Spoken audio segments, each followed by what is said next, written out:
Why am I even doing this? This is just gonna be a stupid guide. That is not really a guide, but more of a video with silly memes. So with that.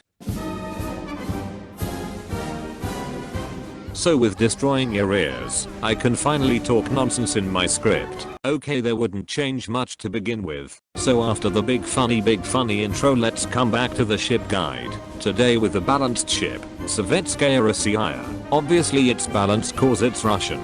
But before saying much more, don't forget to click that small subscribe button down there. I'm so close to 15,000 subscribers. But back to the video.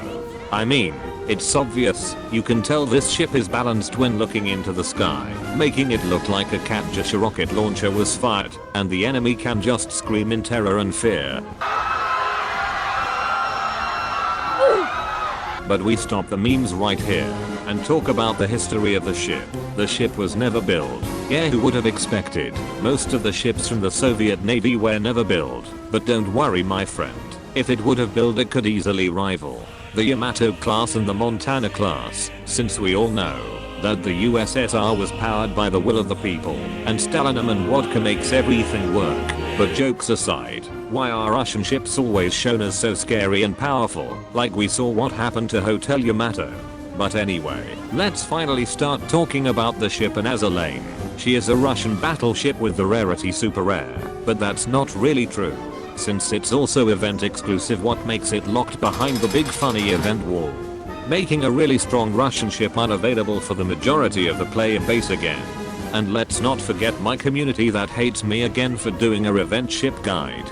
So to the stats now. First, the firepower. Like most Russian ships, it stands out because it's powered by the will of the people, so obviously totally out of the league of every other ship. Like, check this out, she easily competes with priority ships when it comes to just firepower, but we also have stuff like barrages, so we can't ignore them. But like already said at the beginning, Katyusha launcher engaged, allowing this ship to grab the MVP most of the times.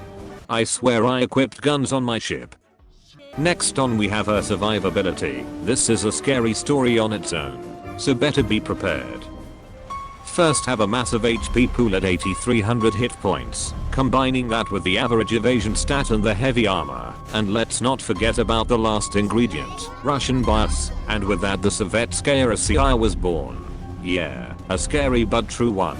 Well, lastly the anti-air.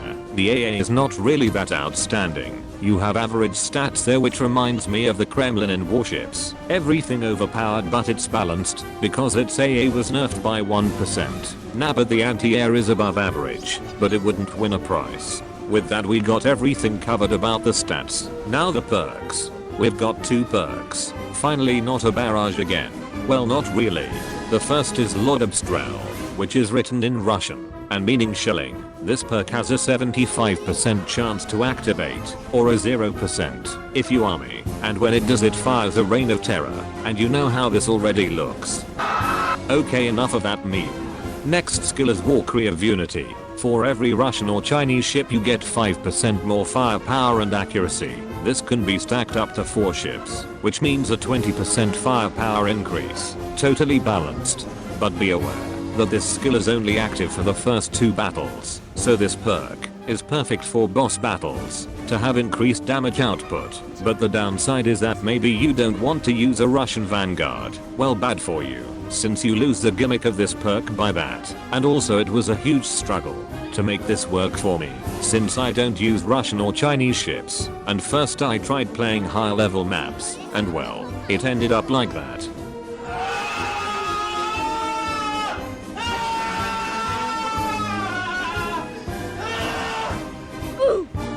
Yeah, never again. And also just ignore the turpits there, she needs some suffering. So boys, now the equipment, the big scary part every owns, loves and hates. For the main battery gun you have, on that part 1 simply couldn't decide to go for better barrage or better firepower, so I ended up with that. The twin 406mm is my first choice. After that I have then twin 381mm guns for the fast reload, but you also have a great barrage, so considering the twin 410mm, but the triple 406mm also exist, so I just wanted to cry, help. So go for what you think is the best, but I took the twin 406. For the secondary gun, well, just go with the triple 155mm, and you will be fine.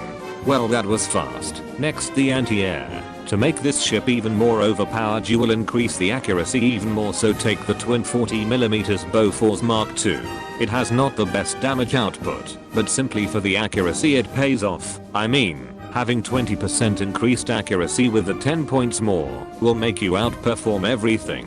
And now the auxiliary equipment. For that it depends how rich and how long you played the game. If you were lucky enough to get this, take the high standard fire control radar with you. First, it increases the accuracy even more to make this even bigger of a meme, and also gives you some firepower. And let's not forget the time is decreased to the first shell volley by 15%, and this would help you a lot since you have terrible reload. If you want something similar to that, you can take a SG radar. But reminding you of that it does not increase firepower, but for that the evasion. But my favorite combination is to take 2 shells, 1 white and 1 black. Ah yes, you get so much firepower that it makes the enemy cry. Well, that was it for the equipment. Now the big question is she better for mob or boss fleet? Well, this is a hard choice, since you have the great firepower and perks that make her perfect for a boss fleet, but on the other hand you have the Chinese ships that are more suited for a mob fleet. Well, you still have the choice to take Chapayev, Tashkent and Avrora, and you good to go. Well, not really, or maybe. So yeah, go figure it alone. Since my ship's Chinese ships couldn't even handle 11-4, since they are so low level. But before we come to the end, I want to introduce a new cool feature. You now have the ability to get some cool images and badges, and all that for just €1. You don't have to if you don't want or can't, but it would be nice, since I'm still a poor boy. But anyway, that's it for the video. Until next time, comrade, and good luck.